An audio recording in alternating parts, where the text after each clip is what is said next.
This is chapter 21 of the Dao De Jing, pronounced Dao De Jing, a text attributed to Laozi, written in China roughly 25 centuries ago. Chapter 21 takes up one of the text's persistent puzzles. If the Dao, the way, the underlying principle of everything, cannot be seen or grasped directly, how can we know anything about it at all? The passage in classical Chinese with pinyin pronunciation. Kong de zhai rong, wei dao shi kong. Dao zhai wei wu, wei huang wei hu. Hu zai huang zai, kai zhong yu xiàng. Huang zai hu zai, kai zhong yu wu. Yao zai ming zai, kai zhong yu jing. Kai jing shen zhēn, kai zhong yu zhēn. Zai gu jai jin, kai ming buk. Yu zhong fu. Wu hei yi zhai zhong fu zhai zhang zai. Isai. In English, great virtue in its appearance follows only the Tao. As a thing, the Tao is only vague, only elusive. Elusive and vague, within it there is form. Vague and elusive, within it there is substance. Deep and dark, within it there is essence. This essence is utterly real. Within it there is evidence. From ancient times until now, its name has not departed, by which we may survey all beginnings. How do I know the state of all beginnings? By this. The chapter opens with a statement about virtue. De in Chinese, pronounced da. Great virtue, it says, takes its shape entirely from the Tao. Virtue here is not a moral checklist. It is more like the particular power or character that a thing has when it is fully what it is. A river's virtue is how it flows. A tree's virtue is how it roots and reaches. Whatever that inherent capacity is, the text says it comes from following the Tao. But then, what is the Tao? The next lines face this directly, and the answer is deliberately uncomfortable. Vague, elusive. The Chinese word is Chinese letter, Wang Hu, something like a shimmer at the edge of perception, half seen, the way a shape appears in peripheral vision and dissolves when you turn toward it. Then the passage does something unexpected. It doesn't abandon the Tao because it cannot be pinned down. Instead it says, within the vagueness, there is form. Within the elusiveness, there is substance. The Tao is not nothing.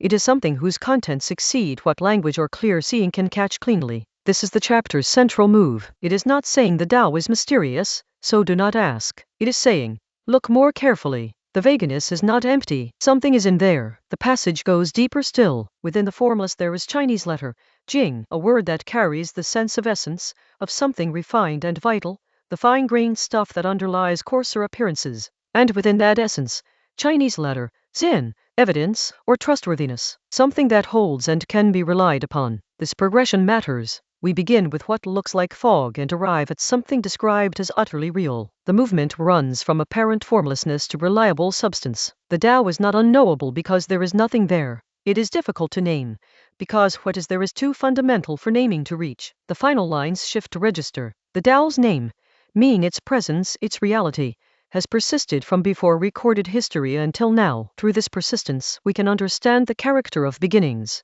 how things first arise, what they emerge from, and the chapter ends with a move that is both modest and striking. How do I know? By this, not by argument from outside, by the thing itself, attended to directly. There is something practically useful in this structure, even if the metaphysics remains out of reach. We tend to dismiss things we cannot clearly articulate. If something is vague, we often assume it is not real or not worth serious attention. This chapter resists that. It suggests that formlessness can be generative, that what seems indistinct may contain both form and substance, if you are patient and do not turn away too quickly. This is not an invitation to treat every fog as profound. It is a caution against mistaking the difficulty of seeing for the absence of the thing. Some things are hard to make out not because there is nothing there, but because they are more fundamental than the instruments we use to look. The final question, how do I know? And the answer, by this, points at something that does not often appear in philosophical writing, the acknowledgement that some knowledge is not arrived at through argument, but through sustained,